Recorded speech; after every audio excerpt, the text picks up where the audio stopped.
यशया अध्याय 13। बाबेलाविषयी आमोजाचा पुत्र यशया याला दृष्टांतात प्राप्त झालेली देववाणी। उघड्या डोंगरावर ध्वज उभारा, लोकांस मोठ्याने हाका मारा, हाताने खुणावा, म्हणजे ते सरदारांच्या वेशीत प्रवेश करीतील। मी आपल्या पवित्र केलेल्या जनास आज्ञा केली आहे। माझ्या क्रोधास्तव माझ्या वीरास, अभिमानाने उल्हास पावणाऱ्या माझ्या जनास मी बोलाविले आहे। ऐका, एखाद्या मोठ्या राष्ट्रासारखा गोंगाट डोंगरावर होत आहे। एकत्र झालेल्या राष्ट्रसमूहाचा गलबला होत आहे। सेनाधीश परमेश्वर युद्धासाठी सैन्याची पाहणी करीत आहे। ते दूर देशातून दिगंतांपासून येत आहेत।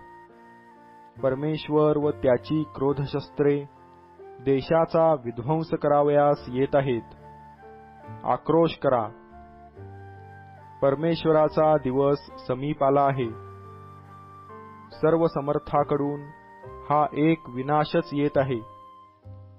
ह्यामुळे सर्वांचे बाहू गळले आहेत, प्रत्येकाचे हृदय विरघळले आहे। ते अगदी घाबरले आहेत, त्यास पेटके व वेदना घेरीत आहेत।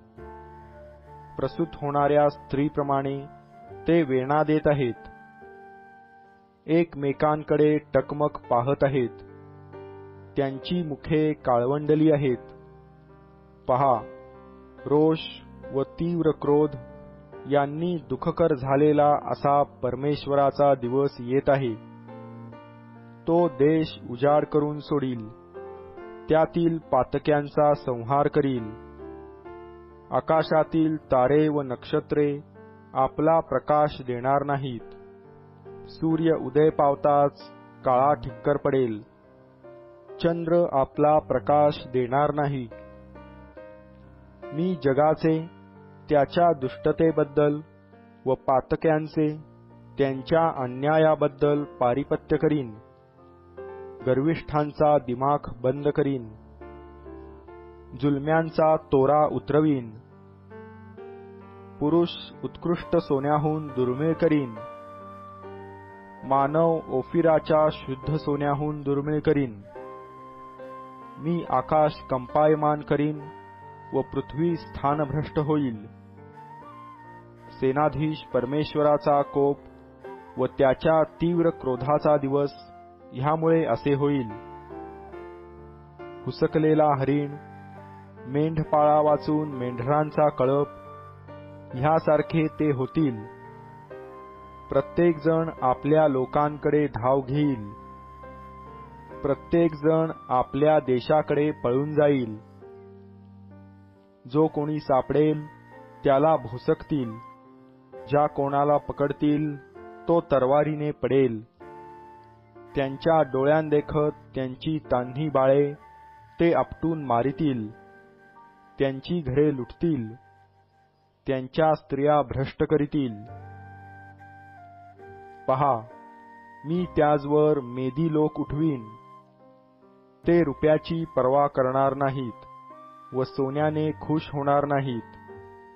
त्यांची धनुष्ये तरुणास पाडितील। ते पोटच्या फळावर दया करणार नाहीत। त्यांचे नेत्र मुलांची कीव करणार नाहीत। तेव्हा राष्ट्रांचा मुकुटमणी, खासदी लोकांच्या ऐश्वर्याचे भूषण असा जो बाबेल, त्याची सदोम व गमोरा यांचा देवाने सत्यनाश केला तेव्हाच्या सारखी स्थिती होईल। त्यात पुन्हा कधी वस्ती होणार नाही। पिढ्यानपिढ्या त्यात कोणी राहणार नाही। अरब आपले तंबू तेथे ठोकणार नाहीत। मेंढपाळ आपले कळप तेथे बसविणार नाहीत। तेथे वनपशु बसतील, त्यांच्या घरात घुबडे भरतील। शहामृग तेथे राहतील, बोकडाच्या रूपाची पिशाच्चे तेथे नाचतील। रानकुत्री त्यांच्या किल्ल्यात, कोल्ही त्यांच्या मनोरम महालात ओरडतील. तिचा काळ जवळ आला आहे, तिचे आयुर्दिन वाढणार नाहीत.